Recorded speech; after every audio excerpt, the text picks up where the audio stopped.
Hello, everyone, again, and welcome to another edition of the ETBU Men's Basketball Show. We're here with Coach Burt West. Less than 24 hours after the Tigers suffered a 80-71 loss down at Mary Hardin Baylor last night in Belton, where even the conference record for the Tigers at 1-1. Coach, let's talk briefly here about the game last night and then the road trip in general. I know everything. It was a little bit disappointing last night to not be able to finish that one off and get a 2-0 road trip, but a 1-1 split in the grand scheme of things is not the worst thing in the world. Probably, a month ago, if I could have gone 1-1 on this road trip, well, I would have took it. But I think to talk about last night, you got to talk about Saturday afternoon first. And it was a brutal pace, just a tremendous contest. The kids were all out, all in, the entire time, and did a pretty good job. And so I was real pleased. And sort of an inexperienced team on the road. Maybe they didn't know how to rest well enough. And of course, Mary Hardin Baylor, goes without saying, if you're ranked 16th in the nation, you have a lot of respect. So they're good. We knew their strengths and weaknesses. And I was just sort of disappointed in our preparation because they hurt us where we tried to prepare and be ready.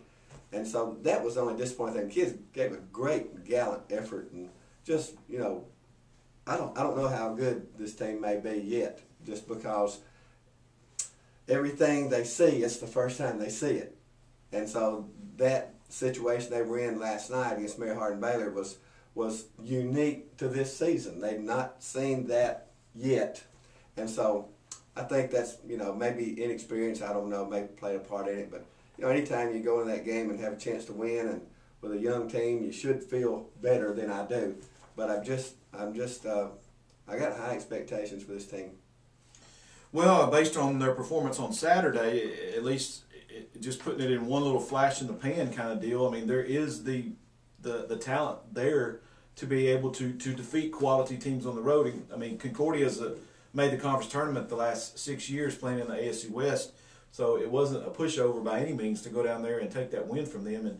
And there was a point in the second half, if people that didn't follow the game, where the Tigers were up by 29 points early in that game, and really, you guys were on the verge of really running away with that thing before they kind of got back into it and clawed back into it a little bit at the end.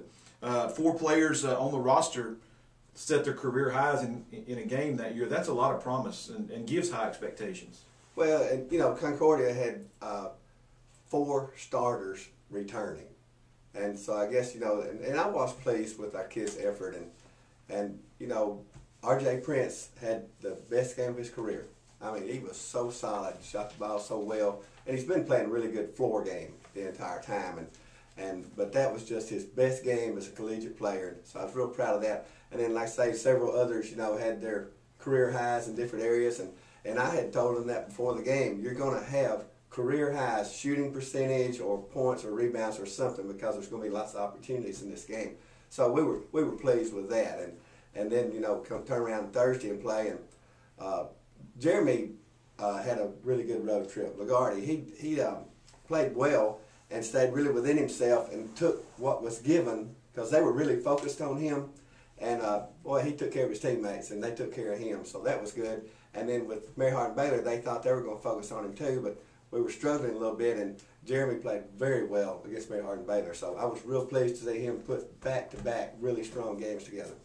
Bottom line, the Tigers are 1-1, going into really your first homestand of the year, coming up here to back-to-back games at home. Starting Thursday night against Shriner. Coach, they're coming off of a big win at home, a double-digit win over Mississippi College last night, and coming in here, and they've got, I was doing some research this morning and looking at the stats, conference stats. They have 3 of the top 15 scorers in the conference, the only team in the league that can say that. So those guys are going to come in here, and traditionally they can put points on the board. Yeah, I just got through looking at Shriner and Mississippi on tape, and the best team won. Shriner, as a young post player, he looks like first team all-conference post player. He is really good. And then remember, they got that high-scoring guard, and they got quick players, and are really scrapping and getting after it. They're a good-looking basketball team. We're really facing a great challenge Thursday night. Well, that game will get started in Ornelas Gym at 7:30 p.m. Again, I'd like to remind all the fans to come out. There'll be some extra things going on in the gym, Coach. We'll have a 70s night kind of theme where you come in and everybody take you back to your day in the 70s, I know, and the disco time. But there'll be some prizes awarded for the best dressed, and then also a food drive where if you come in and you bring a non-perishable food item, you'll get in the game for free. So a lot of things going on right now at ETBU as we welcome the Tigers back on Thursday night, again, 7:30 against Shriner Red. Invite everyone out to come out and coach. Let's go get us a couple of wins this weekend. We're going to do our best. Thanks. All right.